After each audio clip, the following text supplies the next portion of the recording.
Okay, I feel like we can go ahead and get started. Yeah.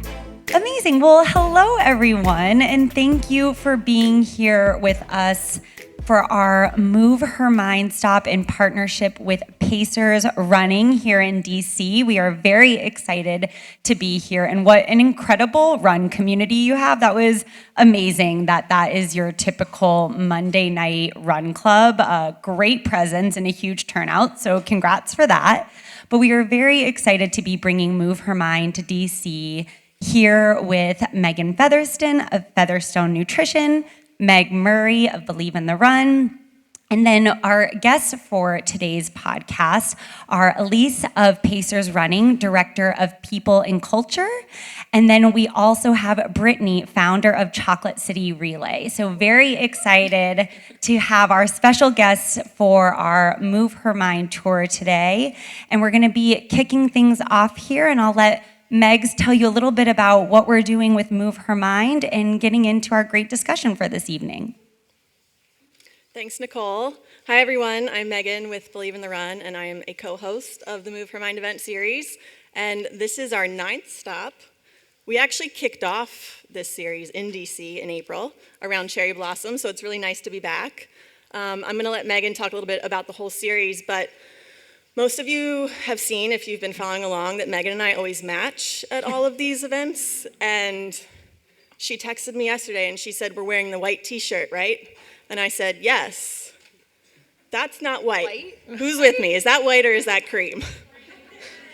So anyway, we're not matching perfectly this time, but you can blame Megan. All right, I'll take the fault for that, apparently. I don't know. Anyways, okay, we could debate about this all night, but all right, Meg wins. This is cream. So maybe we'll match next time, or maybe we'll flip-flop. But either way, thank you, DC, for having us here again. We absolutely love being here. You guys have such an amazing run crew.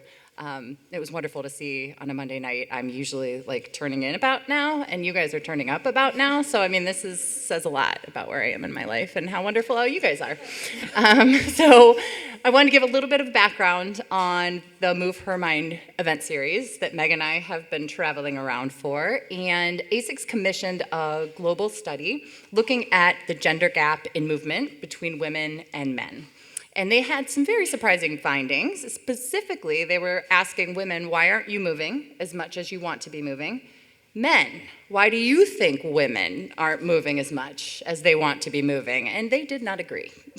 So we know that women feel like they don't have enough time, they don't have enough support, and they just don't have the capacity to have the space to figure out, how do I make this work in my crazy busy lives, right? And guys thought we wanted to look better. So we know we got some challenges here to kind of tackle. But like I always say, you guys are here because you're probably moving your body more than the average humans, right? We all have a pretty good movement practice in our life, but we probably all have people in our lives that don't or aren't moving to the capacity with which they want to be moving their bodies. So we encourage you guys to look at your own strengths with your movement, hear our words tonight from our panelists and our guests, and really kind of help support those around us to help them move in ways, that they want to move their bodies. So each one of these Move Her Mind stops, we have tackled a different topic to help women or help support the women in our lives be able to move their bodies a little bit more. So we have 2 fantastic guests here with us tonight. You guys might know them better than we do, so we're gonna go ahead and interview them a little bit.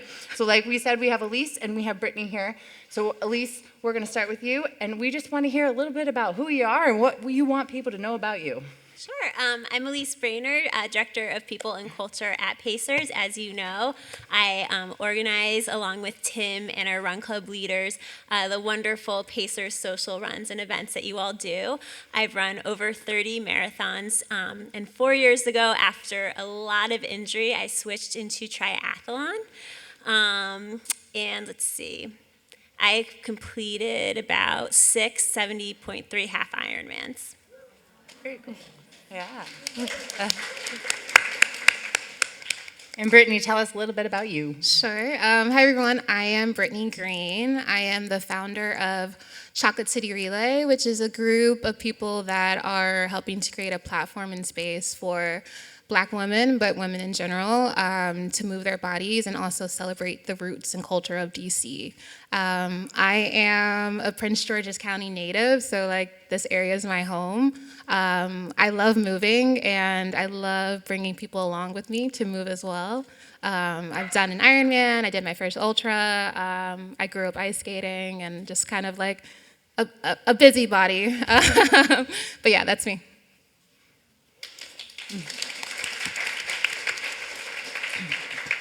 So we always like to start with sort of how running or any movement that of your choice, how that entered your life. So whoever wants to start.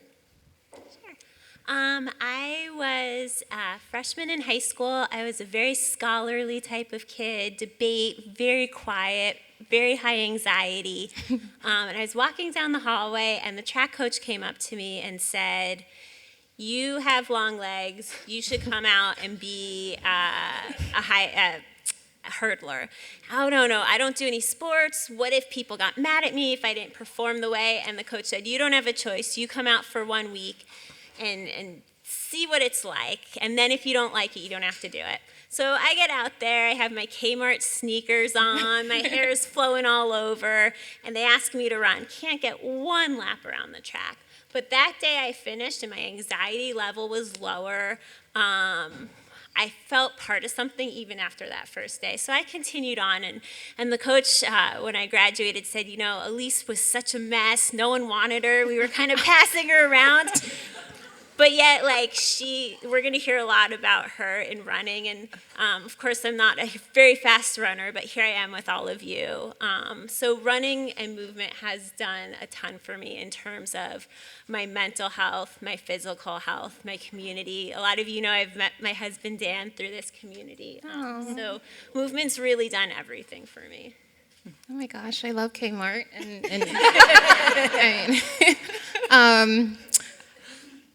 There was a lot there, especially your coach being like, nobody wants, but that's a whole nother thing.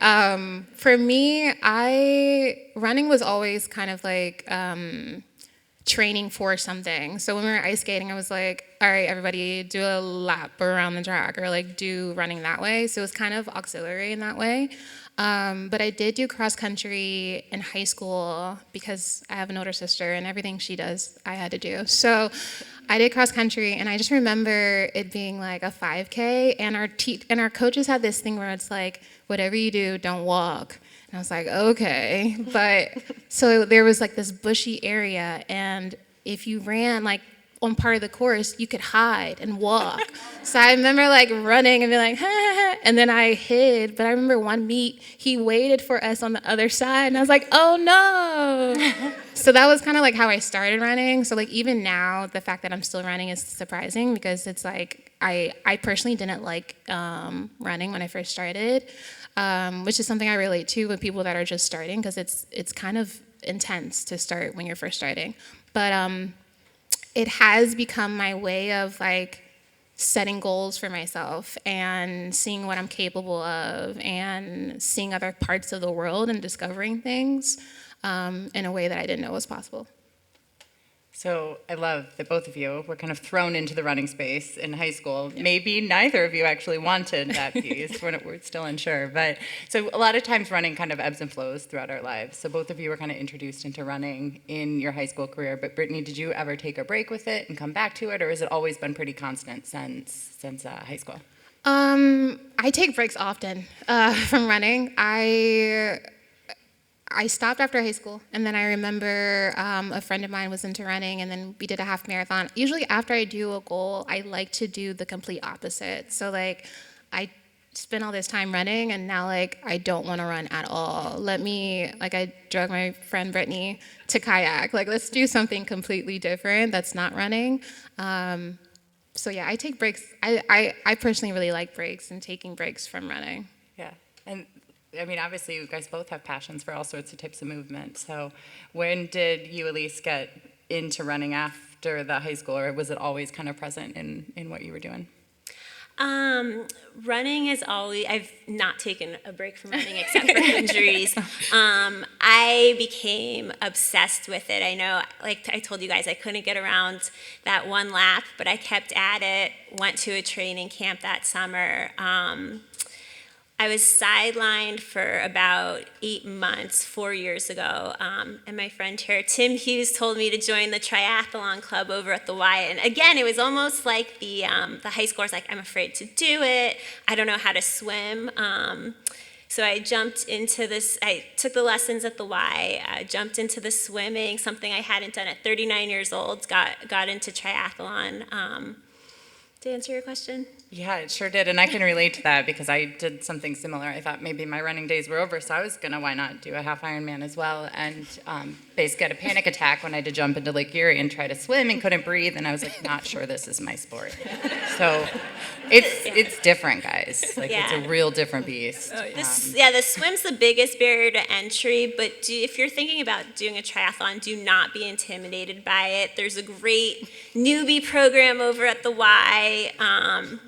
I doggy paddled my first triathlon, so. Yeah. I will also add, there's sometimes people are like, I'm not that creative. Just swim in open water and you will see, your mind will think of all scenarios. Like, is that a dolphin? Like, there's no dolphin in the Potomac. Why are you?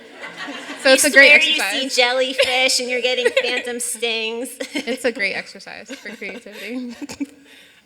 Brittany, you brought up how in the beginning it's really hard, especially when you're talking about running. What would you say to someone who's in that phase right now, who's like struggling just to get out the door? I always like to say, commit to it and start small. So one of the things I like to do is, like, the night before, I've already decided I'm gonna do it, so that in the morning time, obviously, if there's something that happens, then I don't do it, but I set the intention before so that the next day I'm just acting on that. And then it can be something small. Like, I'm a big fan of walking, not everywhere, but big fan of walking and taking small steps. And, like, it doesn't always have to be a 5K. It doesn't always have to be a long distance. It doesn't always have to be fast. And, like, those small steps actually make so much more difference than, like, the bigger ones, because it's easy to look at other people and be like, this person is running really far, but it's like, those took so many baby steps before then, and everyone's baby steps is different. Like, we're all starting from different places, and the more you can be, I would almost say in the beginning, just be super tunnel vision on, like, what's important to you, and versus looking at other people, because that'll throw you off and you'll be like, oh, I'm not there. It's like, you're not supposed to be there. They've been running for 6 years. You don't want to compare yourself to them. Yeah, I think that's really hard in today's world where, with social media especially, it's so hard not to compare yourself to everyone else online. So I guess, like, similarly, like, that way, how do you tell someone, like, to avoid social media when it's pretty much everywhere? Yeah, that's hard. That is hard. And social media is great for inspiration. And, like, I've always seen people and leaned on them to learn more about their journeys. And, like, instead of taking from, I want to do their mileage, it's like, I want to be as consistent as they are. I want to be as intentional as they are. I want to explore the way they do versus looking at so maybe, like, ignore the numbers and look more about, like, what they're doing. And then on the other side of the creators, and, like, every time that I say something, I try to just be transparent about all of the steps that went on into it, so that you're not just seeing the final product of, like, yes, I did this ultra marathon, but I was in the trenches for a long time before I got here, and I didn't even know if I was gonna finish it. Even while I was racing, I didn't think I was gonna finish it. So, like, I feel like that's the kind of balance to it. Yeah, that's such a good example of just kind of going into life and running with that curiosity mindset, right? Not necessarily expecting that my journey needs to look like somebody else's, but that using other people's journeys as inspiration and just getting curious as to what we want to accomplish, how we want to accomplish it, and what that might look like for us individually. Yeah. Which is really cool. Yeah. So, Elyse, with your role at Pacers, we want to hear a little bit more about it, and who are your favorite people to work with? Well, Tim and Sarita, will you raise your hand? Kellyanne. These are my favorite run club leaders. My role is Director of People and Culture and actually also community marketing. So what that means is I manage all of the HR for our 5 stores and warehouse. I'm an HR shop of one, so that's everything. I'm running the payroll, taking care of benefits, writing the policy book, dealing with any type of disciplinary or attendance matter that might come up. In my role as community marketing, I'm setting up great events like this with our brand partners. I'm overseeing the run clubs, making sure that our run club leaders have the resources that they need to be able to deliver the programming in the run clubs. I've been with Pacers for 13 years, full-time in this role for 3 years. Prior to that, I was part-time slinging shoes on Sundays, leading run clubs during the week. My full-time job was in marketing and in HR. So 3 years ago, Pacers asked me to come on board and combine all those things into one role. So has it been a dream job that it sounds like? Absolutely. When I was my full-time job, I worked in law firms, and I always kind of every year would go by and I'd regret not trying to work full-time in the running industry. That had been my dream since I was in college. So thanks to Pacers, we made that happen.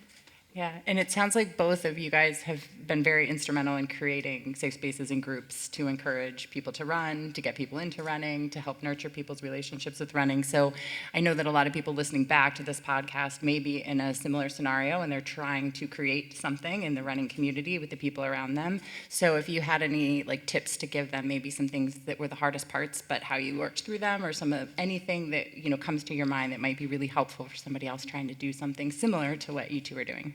I think the first step is just putting yourself out there, networking.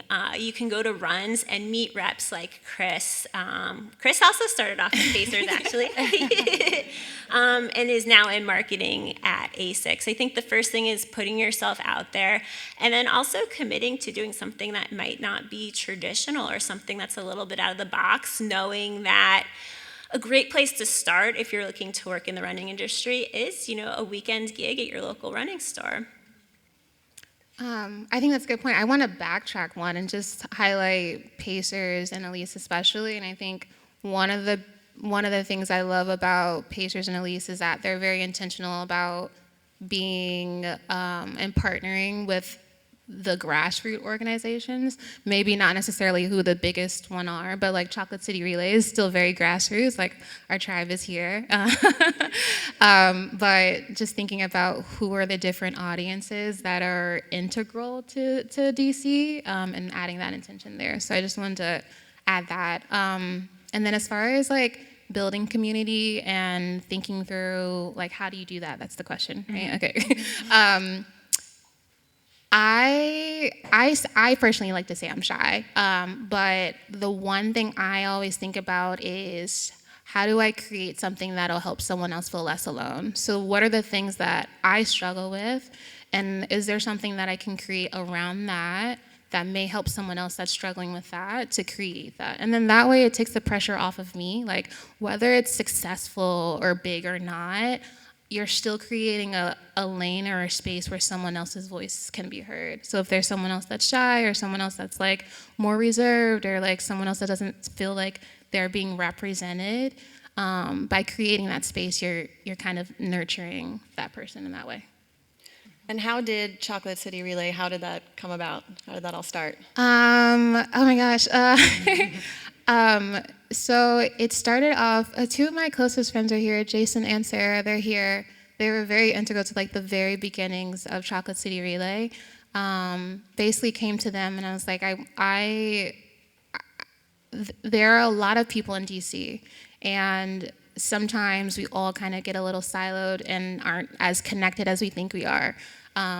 As being a DMV native, though, I do have these different branches of people that I know, and I really wanted to create a way of bringing together Black women specifically to run and be in community and being in sisterhood, but also I love these opportunities to share, but it doesn't always have to be me. And like Tiffany's doing amazing things, Mahogany's doing amazing things, Brittany's doing amazing things. And who are these other voices that also need to be amplified so that we can kind of share that spotlight that way? So it started with that idea, but also the nod to wanting to celebrate DC, because there's so many places to run in DC outside of the mall. I love the mall, but there's so many other places to run.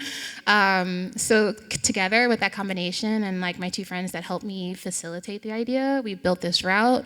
And we ran around the city relay style without really knowing Mahogany is like the OG runner. I just was like, I had this idea, and they're like, yeah, sure. And I'm like, great, okay, we're gonna run around DC all day. But it was great, and it's kind of grown since then, but that's how it started. That's awesome. I kind of want to go back to some of your personal experiences, specifically with running and being athletes. And obviously you've been doing this for quite a long time now, and there's ebbs and flows. So what are the things that keep you motivated, and maybe how has that motivation changed over time? For me, I am not a solo runner. I always love to run with groups and people. So it's showing up at a run club because I know my friends are going to be there. And if I'm not there, I might miss out on what's going on at that time. So definitely the community is what keeps me going. I'm the opposite. I love running by myself. But I think, so what keeps me going is more so like a big goal. Like I love setting a big scary goal for myself every year. A little different, but that kind of helps me have the momentum. Are those pace goals or? Right now they're like destination based. Okay. So I did like an Alaska run, and I went to Utah, and just picking races that'll take me to really cool places. It's a weird way to like visit them, but it's fun. I feel like we need to poll the audience. Who likes to run alone? Wow. Yeah. Okay, maybe half. Who likes to run in a group? I think alone was a little bit more, but that was pretty even. Interesting. All right. Okay. I digress. One thing that has changed for me is that I was a fast runner, and now I'm more like an 11-minute miler. And people used to say to me, I'm so intimidated to show up at a run club. And I couldn't understand it because everybody's so friendly. And I know when I go try a new run club now I'm like, am I going to be the last one? Am I going to have to figure out a route all by myself? So now those people who are telling me it's intimidating, I understand why it can be intimidating. But the DC running community is so nice. I've never actually run alone at any runs I've been to. So. You guys know that I have to ask a nutrition question here. So it sounds like both of you have gotten into like distance, right? Like 70.3 ultras. I have to hear, what was your favorite fuel for those longer efforts? For 70.3s, definitely plenty of salt sticks, the little tablets, GOO, and Tailwind. Nutrition is something I'm still working on. Like the honesty. Every race, I'm like, I'm gonna do better, and every race, I learn something else about myself. So, but I love sour Skittles and SAS gels. So if you like sour Skittles, you've got to try the Noogs over there. Okay. If you didn't try them yet, because they're like a sour gummy. It's a newer company that a dietitian created, so clearly Sour I think apple. it's Okay, I'll try, amazing. yeah. And there's more sodium in them. Yeah. Savor some of those over there. Yeah, please, those are for me. Thank you. Brittany, you also talked about how rest is very important for you, and you're balancing sort of working hard towards a goal and then rest periods, but you also talked about kayaking and doing all sorts of things. How do you find these things outside of running or whatever your like specific sport is? Like, how do I decide what that's gonna be? Yeah, like how did you get into kayaking? I don't know how you get into it. But I think here there's so many little stores and shops and things. I like to do this thing or this season where I just say yes to things, and that's usually what leads me down the rabbit hole. So like, it was like a Woman in the Wild series, and one of my friends, Myra, is also here. She's like, oh yeah, I'm going. And I was like, yes, I'm gonna go too. So then that's kayaking. But I also have like this list actually on my phone of like things that I haven't tried yet or things that I wanna do. And whenever I'm feeling a little antsy, it's there. Is there anything that you've decided to say no to that you thought maybe was going to be a big, big yes on your list? Oh. No. Not yet, huh? I didn't love cycling for a while, but now I'm into cycling a lot. What It's made more you so- change? What made you decide you liked it? Well, I said I wasn't going to run, so I was like, well, I want to do something, and I'm also in this mile running challenge, so I had to do that. But it made me realize, like, you can go, I know this already, but you can go so much further on a bike than you can running, and you're having so much fun. You can snack, you can, like, look around. I'm seeing sights of a trail I've never seen before, just riding my bike. And now I know how to change a tire, because I feel like that was the hardest thing. Like, I don't want to change a tire, but now I feel good. Yeah, I totally agree with you on that. Somebody asked me recently, they were like, what do you do the whole time you're on the bike? Because I just feel like you can just go forever on a bike, you know? Yeah. And it's like, oh, I guess I should go home. Like, I have a family. And I was like, I don't know, I like sing out loud or something. Like, you just get lost in like the places you haven't seen by foot running. So I love that. Yeah. So, of all the events and races you've done, what would you say has been your favorite? Well, I did the speed project with these lovely people up here. That was super fun. I wouldn't say it was my favorite, though. I wanted to shout you guys out. I did this race, I did this race in Alaska, and it was like a ski resort in Alaska, and you're basically climbing where you would ski down. So it's super steep up, and then you think you make it to the top of the mountain and it's gonna be flat. It's not flat, you're still climbing, and then you have to go down, which, you know, going down is actually way harder than going up. But Alaska was gorgeous. I was gonna say, we're still talking about your favorite race here? It was really pretty. I was really tired, but I was like eating snow on the mountain and just really in it. And Elyse, how about for you? Do you have a favorite? So my husband and I race almost every single weekend, either a running race or a triathlon. So of course for our honeymoon in January, we decided we were he did a marathon, I did a half. We did the Morocco marathon in half, which was really lovely. It was a great experience, I recommend it. But we went to Europe the next weekend and we're like, wait a second, it's a weekend, we don't have a race. So we searched far and wide. We found a teeny tiny trail race in a little French town, and neither of us are trail runners, but we're like, well, we have to race. So we went out and did it and ended up loving trail running. So have we done trail runs since then? We did one, but we would like to do more. I love this. That's such a great way to explore. So you also said you've run 30 marathons? I've run over 30 You're marathons. over 30. Okay, so we have to know what was the absolute worst and what was the absolute best. I don't have a worst one. The best would be, I think, the Madrid Marathon. I had the best time. In Spain, the spectators are awesome, and they just yell, Reina, Reina at you, and it's so much fun. So I've done actually 4 races in Spain, so I'd say all of those were my favorite.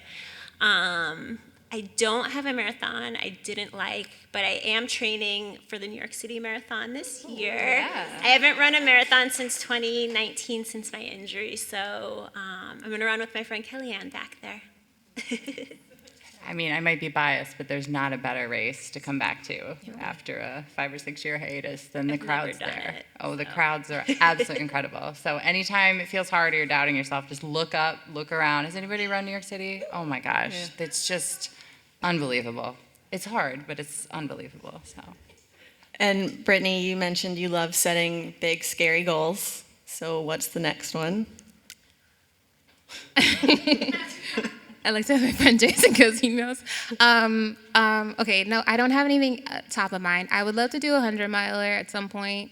I also am getting back into swimming, so I've seen marathon swimming, and I just want to try drinking from the cup while I'm swimming. So they're in the hemisphere, but I haven't set my mind on anything yet. Yeah, it's fascinating. I've watched those open water swimmers. I'm like, how are they swimming and drinking and fueling? But yeah, if we're going to do 100 milers, we need to chat on the fuel. Nutrition. Yeah, nutrition. Yeah. So is your big scary next goal New York City, or is there something else on the horizon? I have tried to do a full marathon twice and haven't finished both times, so I'm revisiting that goal for 2026. I love that. All right, I think that we have time for questions from the audience. So if you guys have questions for Brittany or Elyse, Colleen over there has a mic and she will bring it to you. Don't be shy. This question's for Elyse, actually. I have my first try sprint on August 17th, and running is my go-to, but I just bought a really awesome Trek Maldon, so I'm pretty psyched about it. And swam my whole life, but, any tips for a beginner? It's not that far because it's a sprint, but, still intimidating as a runner. I would say take each discipline separately, and they do say that nutrition is the fourth discipline, so make sure that you practice and have everything set out beforehand, all of your gear, pack it well beforehand, and then double check. Don't forget your helmet, that's the biggest thing.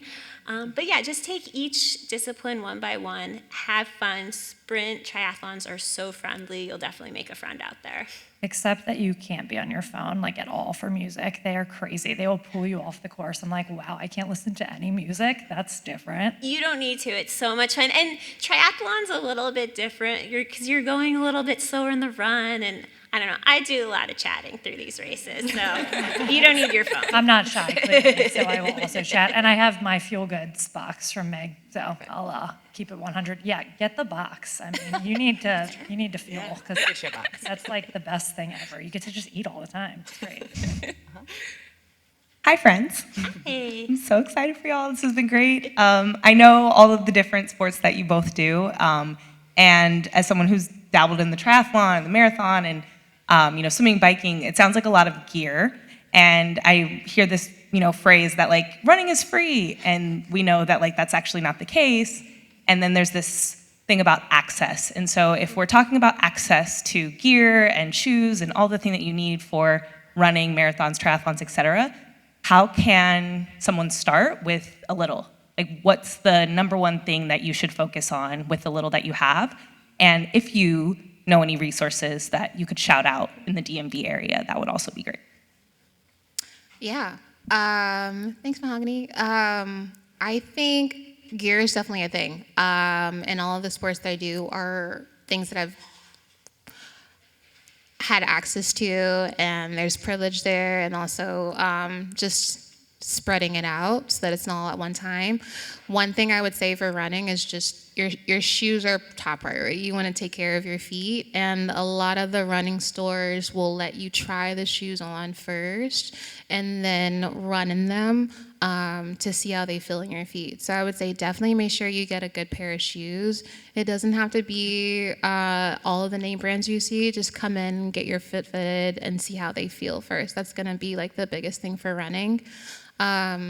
As far as, honestly, I think swimming's probably the easiest and most accessible, because if we're DC based, you guys can swim in the pools for free, but you need a swimsuit, which you can get, which is easy. And then for cycling, I would say Facebook Marketplace. People have always found things there.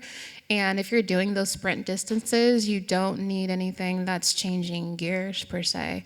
But again, that I would say is a good point, and the opposite side of maybe picking one thing you want to focus on so that you aren't spreading yourself super thin. Yeah, but I started triathlons through a program at the Y called the Y Tri, and it's fairly inexpensive, fairly accessible, and you have a team of people who want the newbies to succeed, so there's a lot of trading gear and sharing resources. So yeah, my first whole year, I did not have a road bike, so I just went out and did it. Yeah, you don't need everything at once to start. Question for both of you ladies. With consistently training for races, what do you do in your own routines to make sure that you guys do not suffer from mental fatigue? Mental, well, again, I'm a big advocate for breaks. One of the things, though, that also takes the mental load off with training is if you can decide what your workouts are ahead of time. So when I start the week, I already know what my runs are. I'm not actually thinking about that. Like, I already know. And then the fun part is, ooh, do I want to run by a lake? Do I want to run there? Like, that's the excitement piece, that it's less of a load. But I would say the main thing I would say is, like, if you can pick ahead of time, like on Sunday, Wednesday, I'm going to go to DRC. Saturday, I'm going to run by myself. Set it out ahead of time, then it takes the load off your brain of thinking through kind of what that's going to be. I think for me, the races keep me interested in it, keep me excited about it. But like I said, when I go out and I'm doing all these races, I'm not racing each one to my capacity. I'm chatting, I'm looking around, I'm doing it for fitness and for the community. So for me, I think that's what keeps me kind of the most interested. But I do take a break when I need to, and then with introducing other things like the biking and swimming and yoga, I'm only running about twice a week. So I'm using, I know you like to hear this, using plenty of time for recovery, ice baths, stretching, all that. Do you want to talk about that? You can mention Recovery Athletic Lab. Recovery Lab.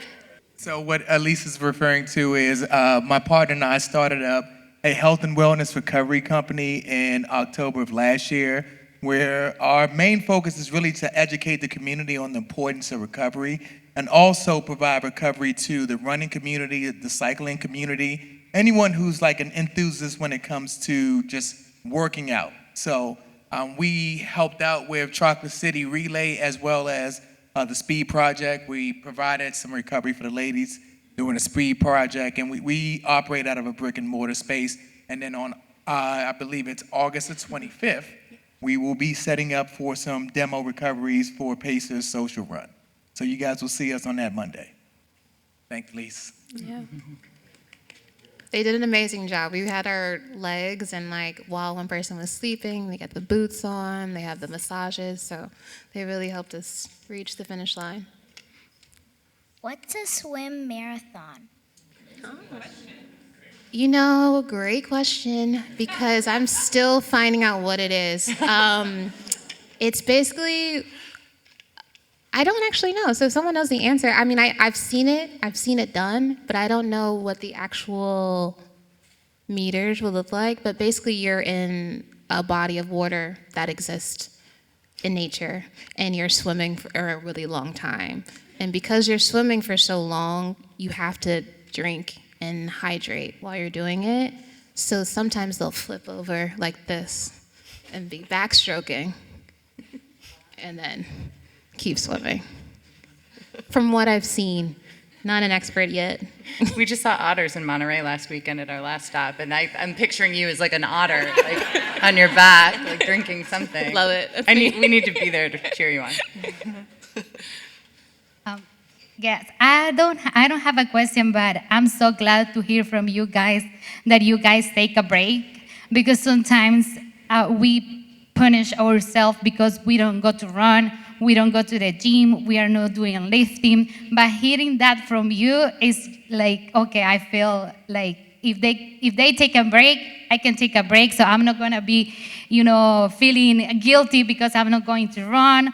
Or, women, we have our cycle, and sometimes it's like, I have to go outside, I have to run, I have to lift, but at the same time, I am in my cycle, and, hearing that you guys take a break, it makes me feel better.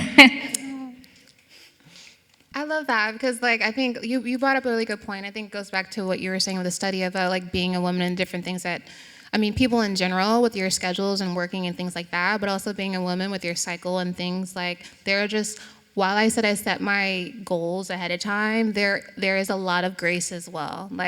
If you wake up and you're cramping, it's just why are you beating yourself up? Take the break. It's going to pay off more than stressing yourself out about the run. So I'm glad you brought that up. Hi, thanks for doing this. I have a question for all of you, actually. How do you think about injury, preventing it, recovering from it, as we get older as women, trying to, adapt to new challenges? Don't do what I did. For anyone who doesn't know, I ran way too many marathons, 5, 6 in a year, and ended up with a sacral stress fracture. And we know better, right? But like you were saying, it was the year of yes. when these opportunities landed, I was like, yes, yes, yes, I'll figure out how to do it later, yes, right? So I think it's very easy to get sucked into that. There's all these opportunities, I must say yes, right? And there's a cost to that.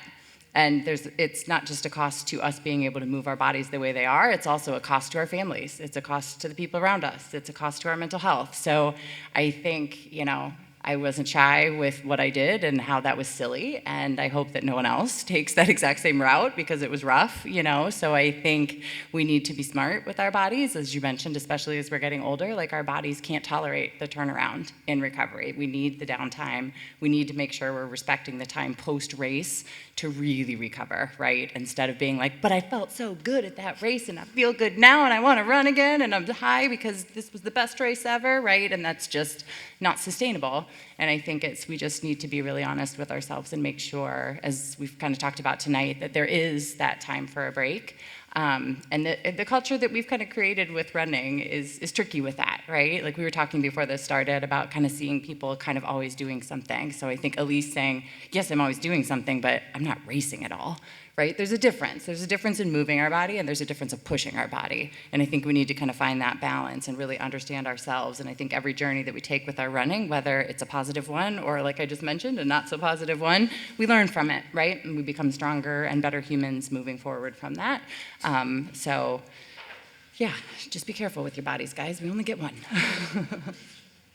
Yeah, I learned from my 8-month layoff, if I feel anything nagging or tired, I'll take a few days, maybe a week off. That week off that you hate to take off might prevent something where you're off for 8 weeks. But I also find, like, that 8 months I was off, I found time to try a different sport. So now I try all different, I'm in strength training classes and yoga. So being well-rounded and taking time off when you feel nagging pain. For me, it's strength training. Like, anytime I'm doing any big race, I'm very consistent with strength training. Running I can do by myself, but strength training I am definitely need a group because I don't know what the exercises mean or what they do, but someone else, there are people that do. So I'll normally take a class for that. Dr. Sarah Weimer is someone that I go to her classes. She has strength training on Thursdays and Sundays, and that has really helped me stay strong. And she has this phrase like strong bodies, where it's like you're putting a lot of load on your body, so you want to be strong. There's a stat there that I want to throw out, but I don't know the number, but it's basically like, as women get older, you really want to make sure that you're lifting actual weight. So if you can do a strength class, and then just making sure you're lifting properly, though. You don't want to undo the progress that you're doing. So have somebody help you with strength training. Yeah, I think I'll echo everything these ladies just said, and how important it is to listen to your body, which is also one of the hardest things to do. But I think we all know, when you should take that day off and just do it for the long-term benefit. And then I have to say, nutrition has been a huge piece in keeping me healthy these last few years. I think having Megan in my back pocket has been very helpful. As someone new to running and just being more active in general, can you share some of the creators, influencers, or idols you have for running?